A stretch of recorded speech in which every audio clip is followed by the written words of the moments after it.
Welcome everybody. I'm Dr. Courtney Allen. I'm a member of PAGE, which is our President's Advisory Group on Equity, who is hosting the Kindred Spirits this semester. I'm stepping in for Matt Valverde today. I'm here to welcome Rio de la Vista, who is the director of the Salazar Rio Grande del Norte Center. And we're very excited to have her introduce today's speaker.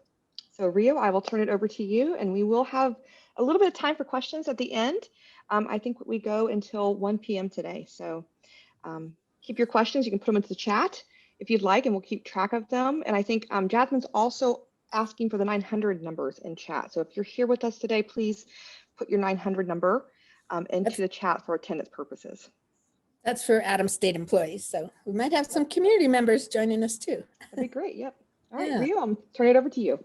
Thanks so much. And thanks everyone for being here today. I'm Rio de la Vista, as she said. I'm the director of the Salazar Rio Grande del Norte Center, which is at Adams State. And we are working to develop water education for students and the community, and some other ways to connect the community and the university around natural resources here in the San Luis Valley. So welcome for this wonderful talk today. I am thrilled to introduce our presenter, Elena Miller-Ter. Hopefully I'm pronouncing your last name right. Elena's a 6th generation farmer here in the San Luis Valley. And so I feel like she really represents a deep roots in the history of the Valley, and also the future of the Valley, and the future of farming in the Valley and far beyond. She graduated from Centauri High School and then went on and got her Bachelor of Science in Interdisciplinary Studies in Agriculture at Cornell University, and was in the International Honors Program on Rethinking Globalization. And now we're lucky to have her at Adams State University in the CAMP program, the Success Coordinator for, and she can tell us perhaps a little bit more about that and herself and her background. So it's my pleasure to introduce Elena for her presentation today. Thank you again for being here. Thank you so much, Rio. And Rio is an amazing leader in our community as well. Her and I have met each other many times along the way, and always appreciate all the work that she does. So yeah, I feel so honored to be doing this presentation. I am a very little bit nervous, so but I do feel very honored to be asked to speak to all of you lovely people. I know it's not the same as in person, but thank you so much for joining. Really appreciate it. So welcome, bienvenidos a Cactus Hill Farm. So a little bit, I'm just gonna say a little bit about myself, which Rio already summarized so well. The funny thing is everyone always asks me how I say my name. And to be honest with you, I had to call my tia yesterday and ask her, how do I say my name? Because it's a bit of a mix. Elena, Sara, Miller, and actually Kuile, we've Americanized it, but it's actually Kuile. And she tells me all the time I say the U wrong. So, you know, but I'm trying. It's a Dutch last name. So I did graduate from Centauri High School. I earned a Bachelor of Science at Cornell University. I was able and honored to be a part of the International Honors Program, Rethinking Globalization, which traveled to Tanzania, India, New Zealand, and Mexico. And it was all kind of looking at Indigenous people's rights, natural resources, and kind of looking critically at globalization. Currently, I'm working at Adams State as the Success Coordinator for the CAMP program. I love it, and the students are great. So definitely a really great place to work. I consider myself a true coyote, and I know that word has a lot of meaning. And I know if you're from Mexico, that word means somebody that maybe helps people cross through, you know, over the border. But at least in my community, a coyote is a mutt. So I'm a little bit of everything. My dad is, so my dad's family originated here. Some of the first Hispanic settlers that came in. My mom is born in Central America and lived most of her life in Central and South America, but she's of mostly Dutch descent and American, whatever that means.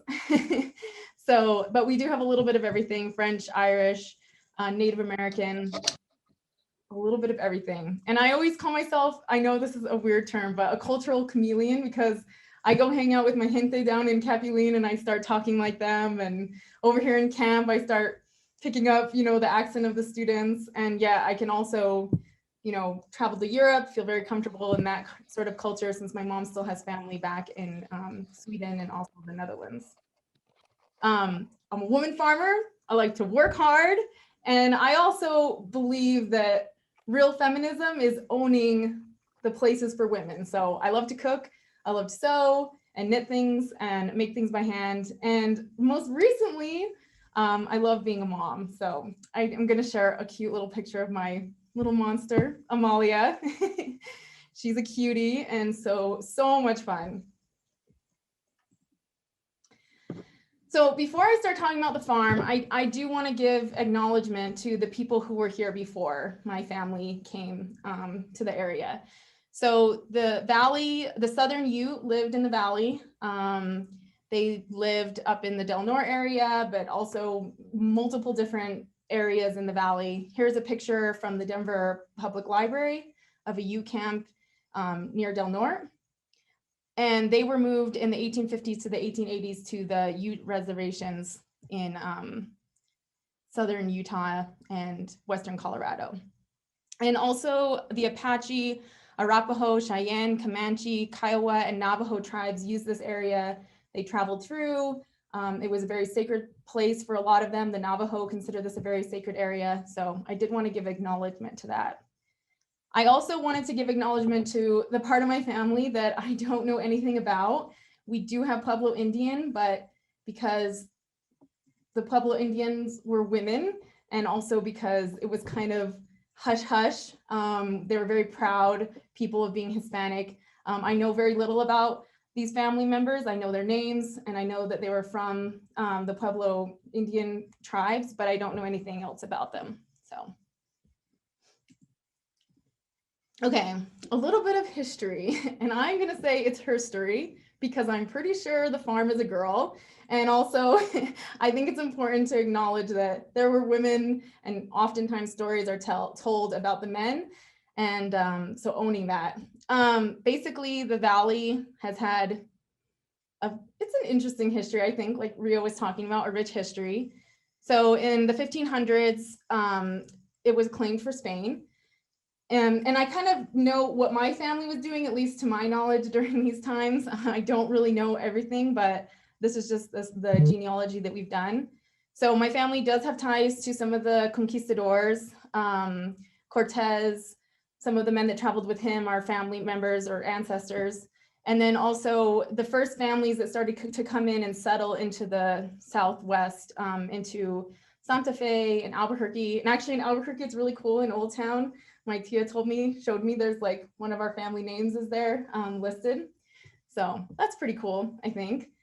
And I think some of the cool part of that too is, there was, it's just a whole group of stories, right? So some of the family members were like Sephardic Jewish families that were trying to escape oppression in Spain. Some of them were like the youngest children that couldn't inherit, so they came to the New World to start a new life. So in 1821, the valley becomes part of Mexico.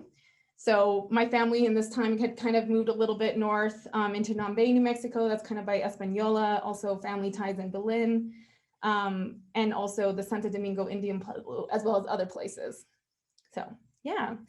In 1833, Mexico establishes the Conejos land grant in the hope that they could get more Mexican settlers to go north and kind of protect it from encroaching Texans and also Americans, and hoping to kind of hold that territory. But people didn't come here in the 1830s. What I heard from my family was, oh, it was just too cold. Nobody wanted to live in the valley because they'd freeze. So I don't know. I've heard that there was some problems with, the Ute that were still here. And so that's kind of sad, but yeah. The 1848 Treaty of Guadalupe, after the Mexican-American War, SLV becomes part of the United States. And then I did not know this, but I learned as I was getting this presentation together, but the US government actually decided whether to acknowledge the land grants that were given by the Mexican government. And they actually did not acknowledge the Conejos one, which is where my family moved into this part of Colorado. So I need to figure out a little bit more as to why our land holdings were still okay. And I'm wondering if, because maybe there was already an established homestead. So definitely we need to do some more research on that. But I've also heard from the old timers, you know, they used to point up in the mountains and say, well, that was ours, you know, that land up there, but the US government took it from us. And so there's definitely that history of what happened when it became Mexico, and then later Mexico became the United States. So I always say my family didn't cross the border crossed us, and pretty much we stayed in the same place. And what an experience to be a citizen of 3 different countries within like 100 years, basically less than 100 years. And in 1867, the El Viejo ditch was established. That's the oldest water right on the Alamosa River, and that's the water right that we have on the farm, one of the water rights that we have on the farm. And it says El Viejo in the state records, but actually it was written El Viejo, but it was a curly J, and I guess somebody just couldn't figure it out. So anyway, it was written as El Viejo into the state records. So this is kind of something I think about a lot. I feel like it's a big part of my identity. And it's because I think there's a history, and it's a complicated history of what happened here in this area. So, you know, basically Hispanic settlers came, and then slowly other Anglo settlers came in. And I think it's complicated. Let's just say that. So the life here, you know, during like my grandmother's time, so I'm just gonna take a moment, I'm kind of jumping around a bit, but in this picture, I'll explain the picture. So this is such a cute picture. This is my grandmother on the left middle. If I put my mouse, do you see my mouse moving? Okay, so this is my grandmother. And I believe this is her brother, and this is her younger sister. And weirdly, this is my great grandmother's leg. Totally random, but I know it's her because I just know it's her. And Kathleen is here, and so is my mom, and so everybody can enjoy these cute pictures that Grandma Leola shared with Anna years ago. And also this awesome picture of the old haymaking. So they would pile up the hay in the fields with the horses, and that was how I guess that's how they harvested it, and then later they would put the cows out and eat it. Yeah, definitely a different way of doing things than our big balers and our and all our tractors and everything. So I would say it was a hard but full life. You know, there was definitely lack of healthcare. Grandma Ruby, she had 10 children and lost all but 3 of them. And it was really, you know, what we would consider very preventable things now. But in her time, when there wasn't a hospital and doctors just came to your house, you know, that's what happened, is that she lost all those children. And it was really, really hard on her. And I think that, you know, it took a toll on her emotional well-being to lose that many children, and not just infants, not stillborn. I'm talking babies and children, not just you know, problems with pregnancies. So also one thing I think is cool that Grandma always used to tell me is things used to be they were very different. Capuline, there was a dance hall, there was a skating rink, there were parties. Everyone told me that Capuline was the place you went to go have fun, get in a bar fight, whatever, pick up the girls. That's what an old timer told me once in Antonito. He told me, oh yeah, that's where we used to go to pick up girls, was in Capuline, which if you've been there now, it's a totally different place. Economically repressed. Grandma Ruby used to say that they didn't really notice the depression because they were already in one. So I think that, you know, there was a hard part of that, you know, growing your own food and trading with your neighbors for things, but then also a really good part is that, you know, you could be a little bit more resilient when things changed globally. I think that definitely one thing that from my grandma's stories, that there was a lot of racism towards Hispanic people. They were called dirty Mexicans, which my grandmother never understood, because she always said, we used to dress so nice. We used to get all cleaned up for school and put on our cute little shoes and get our hair done. And then they would get on the bus and be made fun of because they had their tortillas and their beans. And so I think because of that, it took a toll on everybody, you know, how they felt about themselves and their community.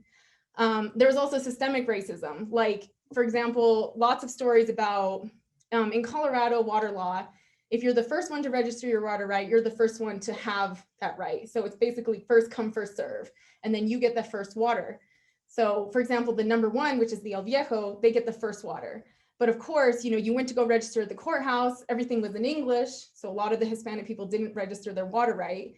And then also when you got there, oh, you're a Cordoba, and they'd slip that packet underneath the other ones and make sure that that water right was not given the same privilege as the other ones. So that happened a lot. And if you ever drive out towards Capuline and you go towards the west, you'll notice there's a lot of old homesteads that used to be there. That was because those people they used to run the ditch like in acequia and they shared it. But then there was a lawsuit, and because their way of owning water was more based on community and sharing, they lost it because they just couldn't hold up legally against the laws of Colorado, if that makes sense. So yeah. So anyway, I think my family, definitely the Rivera, the Chavezes, the Valdez, they valued education. Jay Lewis was actually one of the first Colorado Electoral College votes. He was one of the biggest landowners in the area. He was Hispanic. He also spoke English, and he pushed all his children and his grandchildren to make sure that they had an education. But I also think that sadly, because the system was so messed up at the time, it was a privilege and they wanted to be educated, but it also had a cost. So my grandma told me stories about she would get hit at school for speaking Spanish, and this happened to her and her brother. So she actually did not speak. She told me, I just didn't speak until I could speak English without an accent. So she went years in school. And actually the local schools, from what I heard from my grandmother as well, that they were so bad that they actually were like unsafe because they were being so harassed.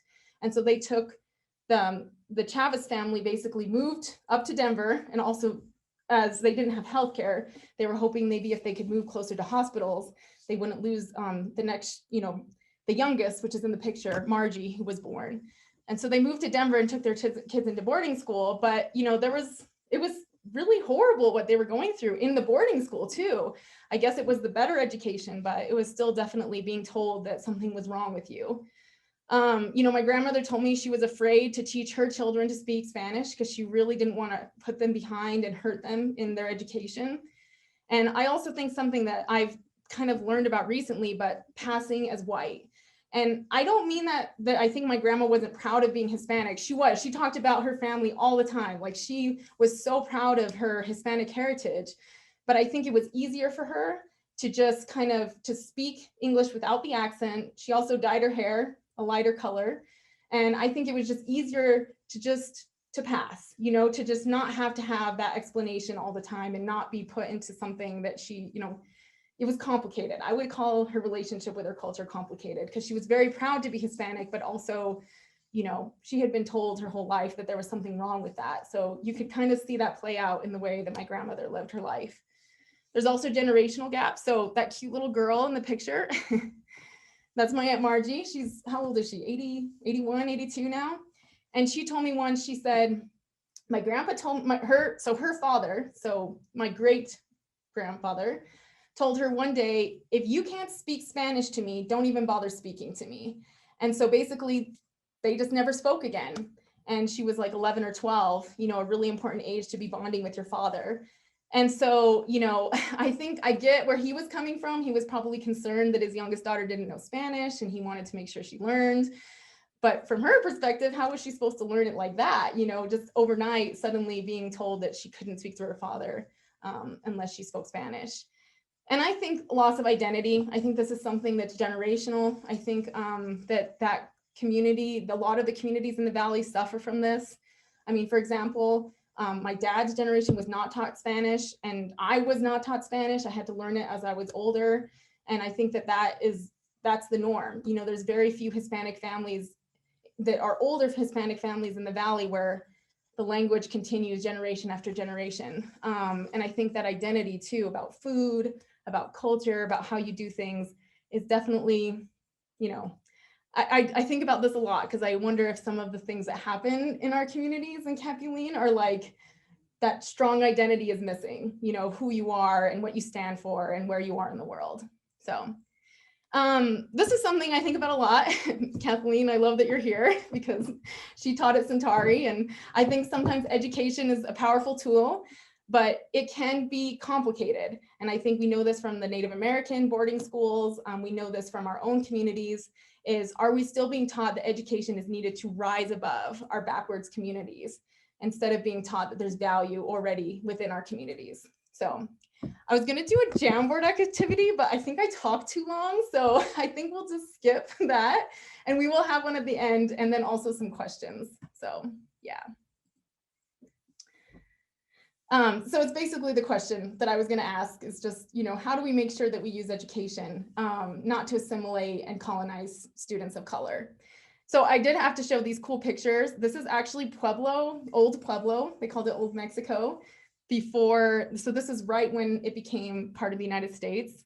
I love this picture because if you can see, there's like everybody had their own ordinal. I was like, that is so cool. I guess that was just, cooking outside. That was something that I don't think our family did as much of, but I thought that was a really cool picture. These are not my family pictures, but these are some that I found online.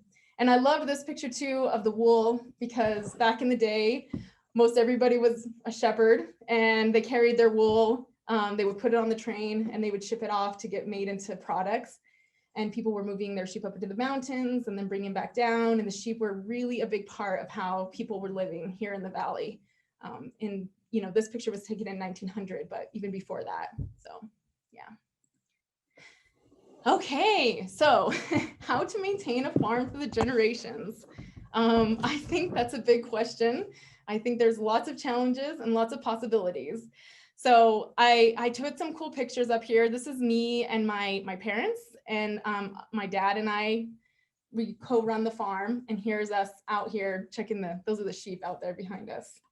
And I love this picture because this is the day my sister graduated. So this is the 3 generations, my grandmother, my generation, my sister, and my dad here, and her and his sister and other sister, and my mom. So yeah. And my grandma was such a tiny little lady. I always get such a kick out of how cute and little she was. And my Tia B is even smaller. So here's my little Tia B. And then actually this is a picture of my dad and I looking over the Alamosa River, which is where we get our irrigation water for the farm. So anyway, I feel like a small family farm faces a lot of issues. Economic ones. Farming is tough, no matter who you are. It's a tough industry. You have a lot of risk involved. And then recently, one of the reasons I got this job here at the campus, which I absolutely love, is, I didn't have health insurance. I didn't have any money, things were getting a little rough. So I think that's common. A lot of farms rely heavily on off-farm income, especially in our area. Industrializing ag and so basically farms are getting bigger and bigger, and there's really a push to industrialize, and more commercial farms are popping up, and it's harder and harder to have these smaller, more family-owned businesses keep going. Inheritance issues. This is something that I thought, well, when we were going through it, we felt all alone, but it turns out this is very common as families pass down land. How does it change, and who owns what, and how does it get divided? And I think that, we've seen this in our own family too. The original land owned by my great-great-grandfather was huge. I mean, I think he had like 20,000 acres. And by the time you have 6 kids, and then that's divided, and then we end up with, a few hundred acres. So I think that's something that happens a lot. And then the farms can really get into a lot of trouble. And I'll talk a little bit about this more because this is something our farm went through recently. Generational differences. So this is something my dad and I have problems with all the time. It's like, Dad, why are we doing it like this? Or Elena, why are you on your phone? I'm like, well, Dad, I'm posting on Instagram so that I can sell some wool. So, we just have some different ideas of what we're doing and what we're trying to accomplish. This is something not unique to us, but many, many farms face this when depending on the farm to the next generation. I think state and national policies is huge. I really do, because, for example, if I want to sell meat at the farmer's market, I have to register myself as a grocery store, even though I have a freezer in my house and that's all I have. And so a lot of the regulations are targeted towards larger farms, and it gets really hard as a small business to maneuver it all because it's not always clear. Recently, because of Amazon, of course, they have to do it for big corporations. They changed our sales tax laws so that you have to pay the taxes of every place you sell to, not where you sell from. So that means when I do my taxes, I have to go in and figure out, did a sale go to Chaffee County or Denver County or Conejos? And I have to do the tax rate for each of those communities, which is great for big companies because it's making them actually pay into the communities, but it's really hard for small companies because I mean, I can't hire an accountant. How am I supposed to figure out all this complicated stuff? So I think that's definitely something really big. Water rights. I put a star by that because I feel like this is something we face constantly.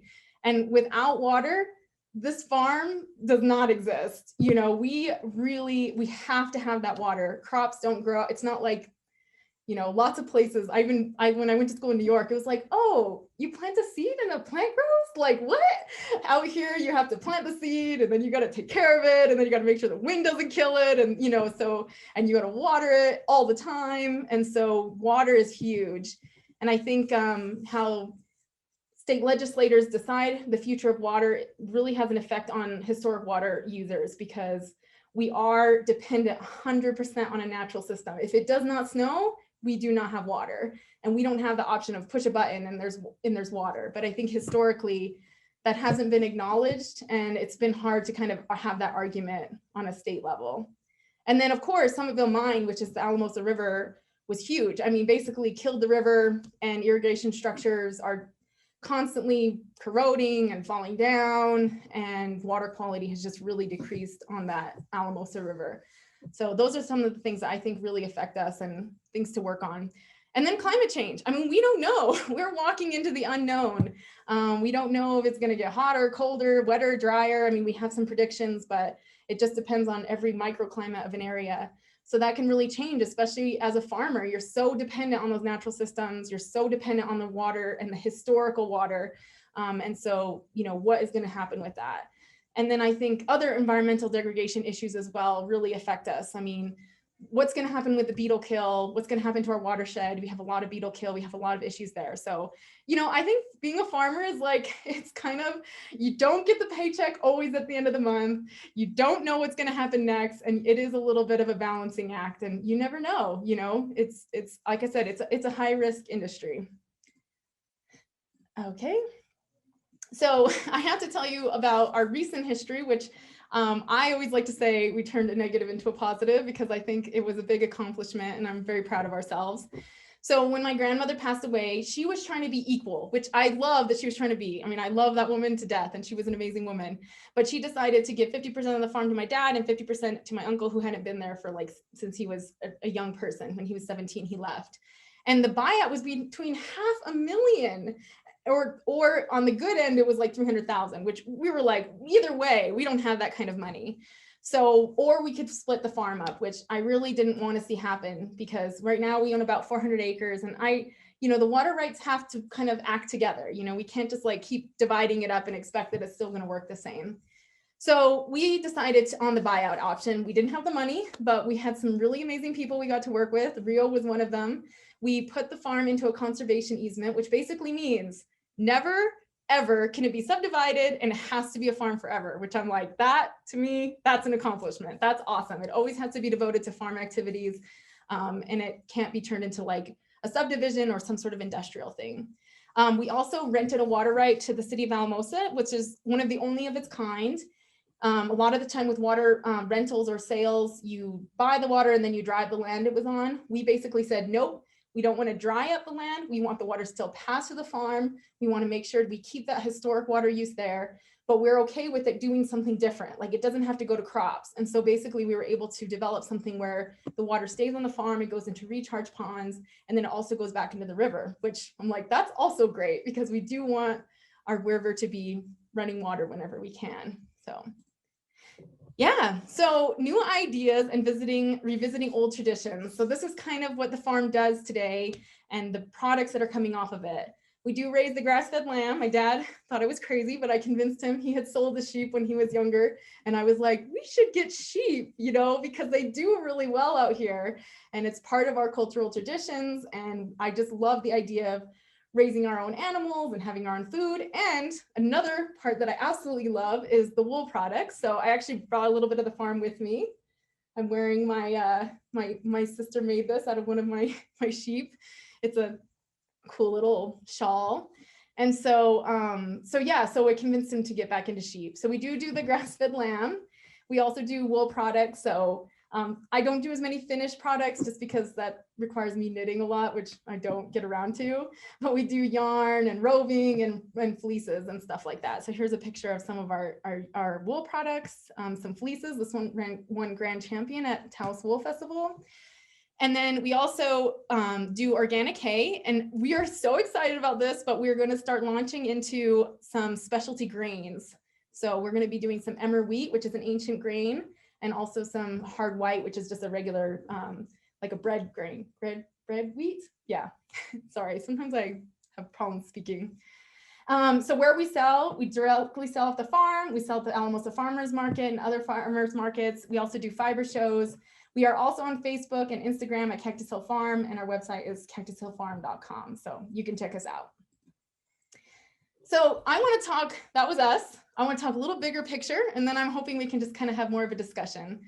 So the farmers share, I found this out off of the National Farmers Union website, and I think it's really good food for thought. So I just want to look at a couple of these. Jasmine and I were like looking at these yesterday and being like, wow, it's kind of sad. Like if you look at potatoes, you know, that's something we grow out here. The retail price is $7 approximately, and the farmer only gets $1 of that. Tomatoes, what do you think? Tomatoes, what do you do to a tomato to put it in a grocery store? Nothing, you just put it there. $2.99 is retail, and only 74 cents goes to the farmer. And then, you know, same with meat. Look at the boneless ham. Almost $9 goes retail price, but only 67 cents goes to the farmer. So I feel like this is something I've thought a lot about because I think it creates a lot of the economic pressure that farmers feel, because it creates a race to the bottom. So you're trying to compete for a very little amount of the share that actually goes into food. And the rest of the money actually goes to, you know, the in-between people, like the Kroger's and the Cisco and all of those companies. They're the ones that get the majority of the food dollar that you spend at the grocery store. And the farmers actually get very little. And so I actually connect it to, you know, environmental problems. I mean, I think that farmers, when you're trying to like get to the, you know, how would I say, do everything as efficiently, as quickly as possible, but you're working with natural systems, I think there is a temptation to cut corners. And then I also think, connecting it with my work here with camp, that, you know, if you are really trying to race, if you're trying to get such a small share of the money that's out there, you know, you're much more willing to treat your workers badly and cut some corners. And so I think that that's definitely something to think about. And then I put some other things that I feel like farmers really, some serious issues that farmers face. And I think some of them are not just specific to us. I've traveled a little bit in the world, and globally, we are losing farmers. And globally, people are leaving rural communities and moving to cities or moving out of the country. I mean, if you talk to a lot of the people who come here, migrant workers who come here, a huge percentage of them are from the country who just are like, I couldn't make it as a farmer, so I came here to the United States to work. And so, you know, it's not just us, but it is something that's happening everywhere, of that environment, that economical pressure. Is that a word? Maybe. Yeah, that farmers are really struggling to make ends meet, and then having to leave their communities or leave their farms or not be able to continue farming. And then, you know, agriculture doesn't have the perfect track record, I will own it, for chemical use. Climate change, you know, we are huge contributors of ammonia, which is a really powerful climate change gas, and deforestation, changing places that didn't used to be crops into crops, eutrophication of waterways, which is basically when water gets too much nitrogen from runoff and it kills the fish. And then you have like a lot of the algal blooms and red tides and stuff like that have been attributed to that problem. So, yeah. So I like to end on a positive. It doesn't have to be that way. And I just have to say this great quote: every time you spend money, you're casting a vote for the kind of world that you want. But I think it goes way beyond that, because that's very much all about money and capitalism. I think that what she's saying is totally true. Don't even actually know who Anna Lapp is, but I liked her quote. But I think it goes beyond that. So that idea of voting is kind of like, culture is made by a lot of tiny decisions that a lot of people make a lot of the time. And so, you know, if you for example, buy from a farmer's market where 100% of that sale goes to the farmer. That's you voting for something. But it can also be like, you know, did you like Kim Kardashian's sexy dress, or did you follow some small business owner who's a minority poet or something, you know? So I think voting can be so many different facets of our lives, are all about choosing the kind of world that we want to see. So, so yeah, I thought that quote was really important for kind of ending on a positive of how we can change our systems of agriculture, you know. And so I have some examples of that. The growth hormone in milk, which was basically, so the history is that people were giving, farmers were giving this growth hormone to cows to make them produce more. And, you know, even though the FDA said there is no difference between normal milk and growth hormone milk, you know, there was a lot of people that were like, are you sure about that? You know, the studies are kind of iffy. And so actually what happened is this is as 100% consumer change. Consumers just started asking, you, all of us at the grocery store said, I want to buy that milk that doesn't have growth hormone in it. And now if you go to the grocery store, there literally is not growth hormone, I can't even say that word, hormone in your milk, because the dairy said, oh, people don't want this. We need to stop putting this into our cows. And the growth hormone was really hard on the cows because it makes them produce like tons and tons of milk, and it can be really hard on their bodies. And so I like to think that this was something that consumers decided they didn't want to see and actually changed it. Yeah. So then another one that I think is a great example of this is the farm workers movement, because basically during the farm workers movement, what they did was, oh, thank you. I'm just seeing the chat. I really, really appreciate that.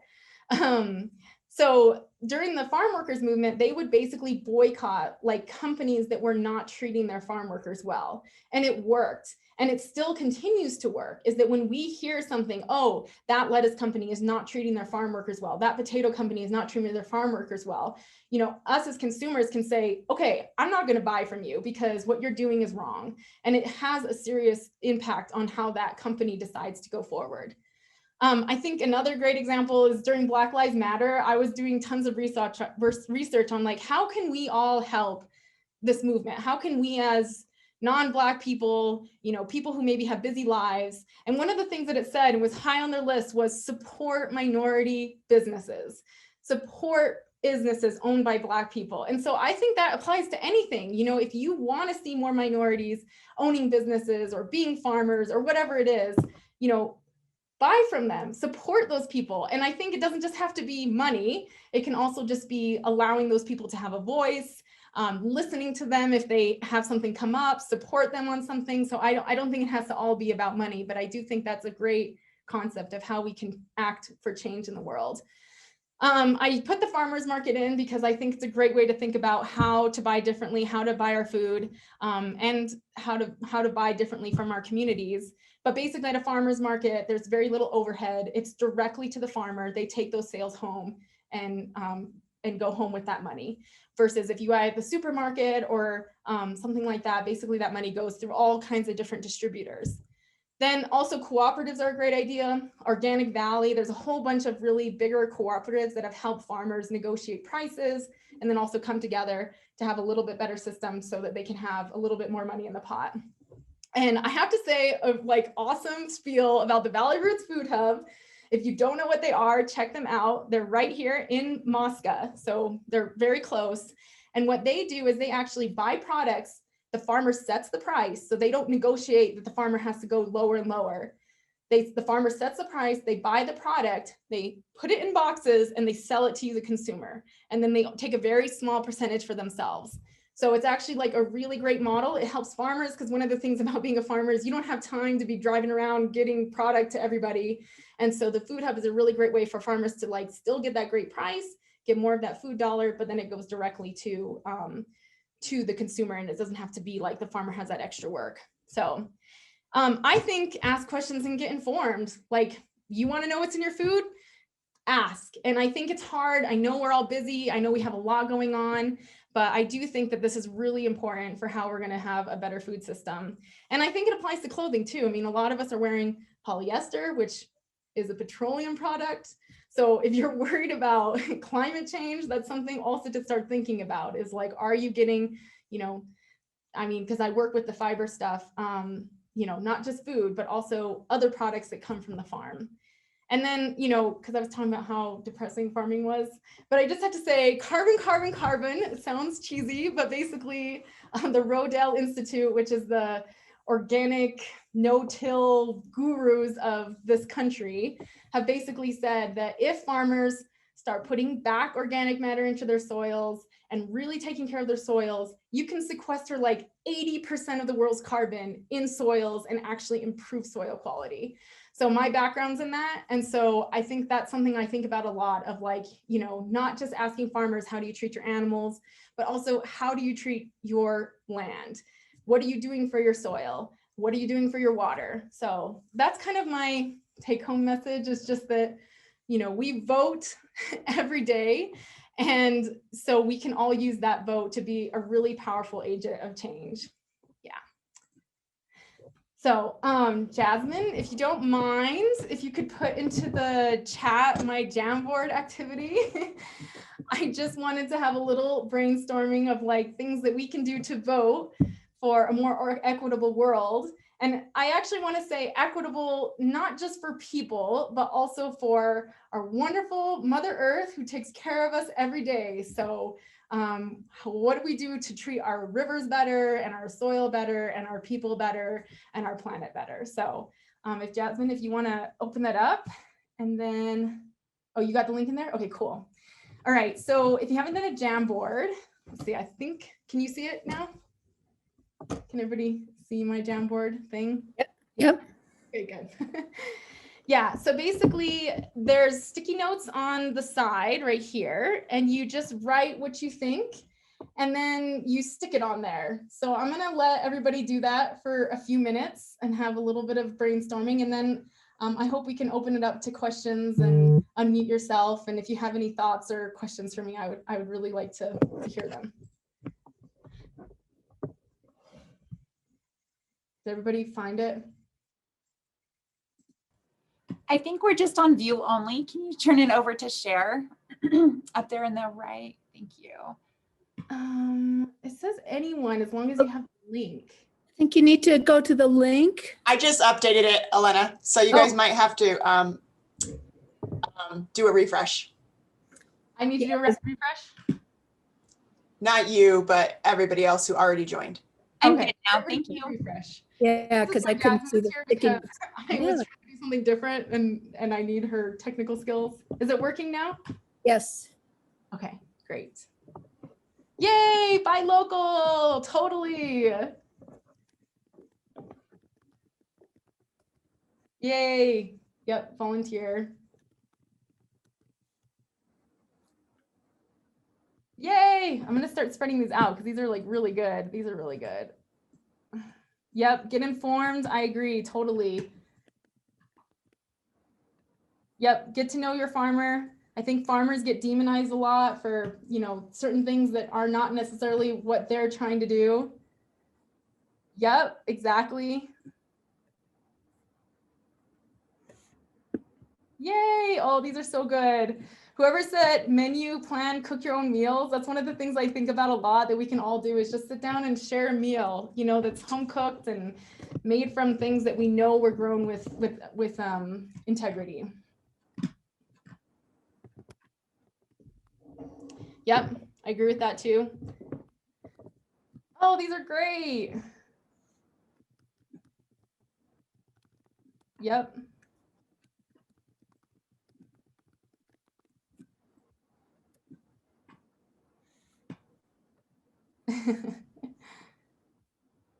This is so great. Oh, thank you everybody for sharing, and feel free to keep adding to it. But I did want to see if anybody has questions, because I know some people have to step off at 12:50. So I just wanted to see if anybody had questions for me or thoughts. Or thank you so much for letting me share and sitting with me for this time. I really appreciate it. Elena, what a great, great program. Oh my gosh. So rich and so many stories. I'm just kind of blown away. I don't even know where to start to try to unpack a lot of what was talked about. I know as I introduced you from the history of farming in the Valley and the cultural stories and challenges all the way to the present and future, I think you just really covered that whole range. So thank you. I have to ask you though, I haven't been to your actual farm, but I've been in that whole area around Capitoline, and there's not many hills there. Why is your farm called Cactus Hill Farm? That's really funny because people ask me, where's the hill? I'm like, well, we're on the hill. So there is a little hill. It's very small, and there are very small cactuses on it. But my grandmother named it Cactus Hill Farm. And in honor of her and her legacy, I really wanted to keep the name because I think it's so important to honor your ancestors and the work and the sacrifices that they made so that you could be there. So. But you do have cactus. They're very small, yeah, little prickly pear cactuses. So another question that came up for me, and please, anybody else, I'm trying to watch the chat too. If you have questions, post them in here. But what do you think was the real? I mean, you went off to Cornell and got your degree, and what brought you back to the farm? I mean, something must have really been so strong in your heart to bring you back to all this hard work you're doing. Well, actually, yes, it was a bit of a weird thing that I went through because I actually I was studying international ag development, and my hope was to work overseas, helping people with agricultural systems. But ironically, when I traveled abroad, I met a lot of people who kind of said, United States, you don't have it all figured out either. So why are you coming over here and telling us what to do when you need to solve some things of your own? So it made me realize that there's a lot of value in trying to rethink our own agricultural systems, make them more environmentally friendly, regenerative agriculture. And basically, that's why I came home, was just that something somebody said, the United States, we don't export products, but we export culture. And people follow what we're doing. So we need to be leaders in how the best way to do things is. And we aren't always, especially when it comes to equity and environmental degradation. We really do need to clean up our act a little bit. So that's why I came home, was hopefully to be, setting a bit more of an example and kind of changing things where I really know the people and I know the place, and I'm not kind of just coming with my opinions about other people, how they should do their thing, if that makes sense.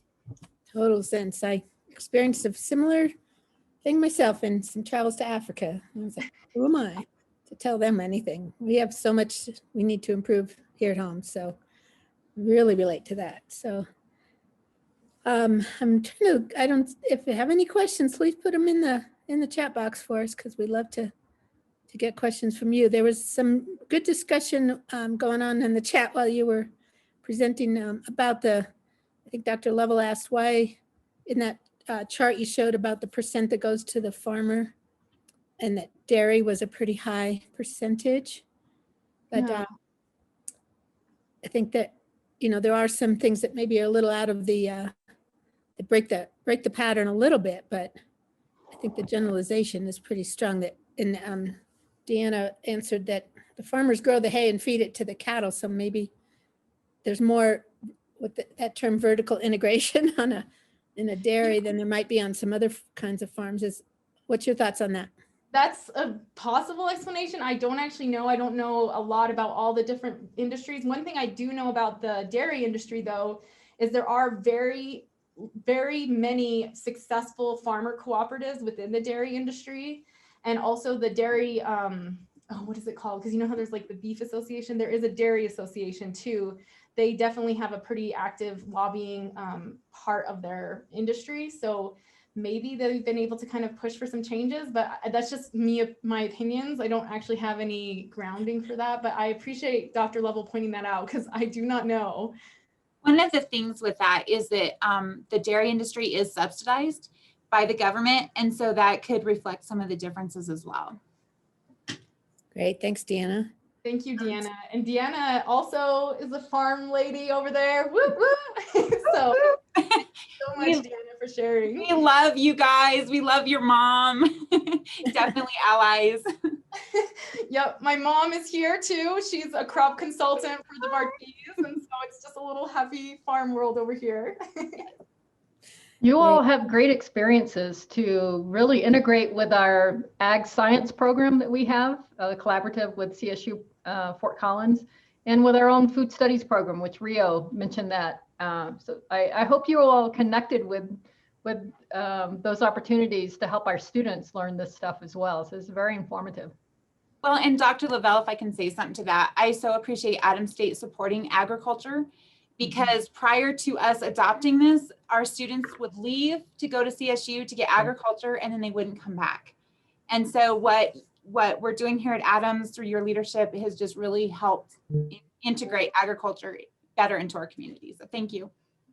Well, I appreciate that, but I think that was a BC before Cheryl thing. But the food studies, that's a current thing that we started. So yeah, this so much that we can learn from the local farmers in our community. And I just hope to find ways to integrate you all more into our academic program so our students get that Adams experience, right, with the practical hands-on knowledge.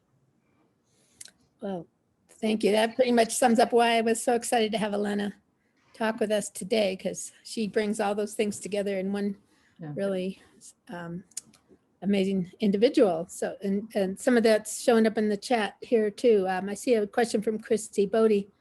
Do you see opportunities to connect with our neighbors to the south, given the wealth of Indigenous knowledge and resilience?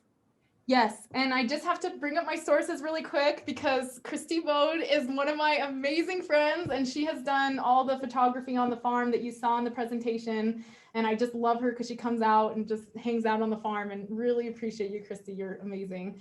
But I agree. I think that we really need to start asking some of those questions too, and tying into those Indigenous cultures and that knowledge, and the same with our own, the Hispanic heritage here too. And there are some people doing some amazing work on this. I just want to say the Flag Fiber Festival, if you do not know about them, Flagstaff is doing amazing things. They basically are working with the Navajo weavers there. They have started their own line that's made with 100% Navajo churro grown by the Indigenous people. And in their show, because it's a fiber show, they basically talk about Indigenous culture. They have lessons, they have keynote speakers, and they're really tying it in all these different ways. And I love what she's doing there, because she's basically saying, instead of saying, oh, we need to bring somebody from New York who knows how to knit a sweater, why don't we ask our own people who have literally for hundreds of years been gathering plants and dyeing wool and making amazing things out of it, and know so much about sheep and how that animal works, and how about we have them do the presentation instead. So yeah, I think there's a huge plethora of knowledge that we could definitely tap into. I'm so lucky. My husband's Mexican, and I've been able to go down there to Mexico, and I'm always just amazed, because I'm just the way that people are living off the land and know every little tree and how to use it and what color it will make if you use it to dye, and what you can use it for medicinally. And I think that's something we need to humble ourselves enough to listen to that knowledge, because we're losing it. And also because it has so much value, more value than we could even imagine. So I agree, Christy. And thank you. Here's my sources if anyone ever wants to check them out. Yeah, any other questions or thoughts or anything? And I think we're supposed to, it's 12:53, and I know people have. We have, actually, I guess, Courtney said we had till 1, so that's great. So there's a question here from Sally Weir, who now is at the Rio Grande Headwaters Land Trust, where I used to work and did the conservation easement with you all. Where do you make the most profit? From your meat, your wool, your hay? That takes us back to that question of profitability. Or do you make profit? Where do we make profit? If so, for what? I should not have joked that way, but I am serious. It has been a major struggle on the farm, the economic side. For me personally, I make most of my profit on the value-added wool. So making the yarn products and stuff like that. And for my dad, he makes most of his profits, because we have kind of 2 separate businesses running on the farm, but we work together.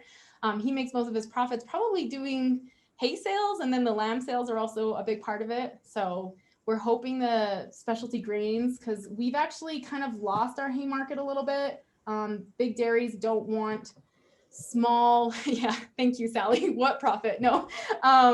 So big dairies want big bales. We're not set up for big bales right now. And so we've kind of had to move away from hay, because we've been struggling a little bit with that part of the business. So we're kind of in an exploratory phase, I would say right now. After how many years of running the business a certain way, we found that some certain changes have kind of made us, we're going to have to rethink a few things. So yeah. Well, that's a great answer. And there was a question here. Oh, a point Deanna made, Barty made here about the farmers are the original conservationists. And I love that your story about conserving your farm, that it helped you be able to hold on to it and keep it intact. That conservation actually contributed to farming as well. So it's kind of a two-way street there. Well, I think we have two models of conservation that kind of combat each other, right? We have the model of conservation that's like, people need to leave in order to conserve something, like the wilderness model. We need to get rid of people because people are bad. And we've seen this in our own country, but we also see it in other countries. It can be very, very damaging, especially to indigenous people, because they are still using those lands and living on them. But I think we need to rethink that, and we need to come up with another model. And the model needs to be like, we're not going to get rid of people. People are just not going anywhere. We are here. So how do we do this, and how do we do it right?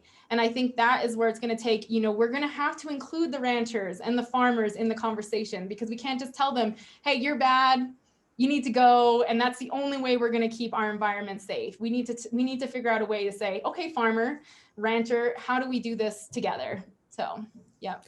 And Sally pointed, she said too, yeah, working lands are a huge part of the conservation picture. And, you talked a lot about water and the role of water in your farm, but, and the recharge that the conservation easement will allow. And, so much of the valley's water, I think if I'm quoting the study right, something certainly above 60, maybe 80% of the valley's wetlands are on working lands right now. And the water supply that keeps those wetlands wet are on working lands. So together, working lands and conservation they absolutely need each other to, sustain the lands in our economy and the students that come to Adams State, and then the wildlife habitat and all that. So it's all stacked up on those properties where those senior water rights, as you were saying, are situated. So, and Christy just noted too the connection between public and private lands. That water doesn't really know where the boundaries are between those lands. So, Erin, I would like to answer your question. Any encouragement for beginning farmers and ranchers? Oh, that's a tough one. I love, one of the things I feel like I'm always missing is really, really solid business foundation. Like, I studied soil science and crop science, but I just did not study business because I didn't see myself here. And so I think take some business classes. They've been really helpful. I've been taking some from the First Southwest Community Fund because they got me a grant, and I've been taking them, and it's very, very helpful. So take business classes. And then the other thing is, I think if you don't come from a farming background, there's so many amazing internships out there. The Kuile Coalition, if you've heard of them, they have some really amazing internship possibilities. There's woofing. Try to get some real experience going. There's also a website, and now I cannot remember the name of it, but it's basically a website for retiring farmers to connect with young people who want to start farming, so that if they don't have children who want to do that, so it basically they can help them get started on, even if they're not family related, that they can get started on that ranch. So, yeah. All right. Well, we're just about out of time. Thank you for all these comments. And thank you again, everybody, for coming, and Elena for just a really dynamic, engaging presentation. And I just posted again, but if you want to learn more about water and what's going on currently today in our valley's water situation, which there's a lot, we are hosting the Salazar Rio Grande del Norte Center, along with the Rio Grande Water Conservation District and some great sponsors, the Caneos Water Conservancy District, San Luis Valley Water Conservancy District, Headwaters Alliance, and Trout Unlimited are all co-sponsors of this water annual Rio Grande State of the Basin Symposium. And put the link in there for you to go learn more and register, because water and climate change, the things you mentioned, are current and future challenges to anybody in farming who cares about wildlife and recreation and our way of life here in the valley. So thank you again. Everybody could applaud. Great job. Thank you so much, Elena, and also Rio for joining us today.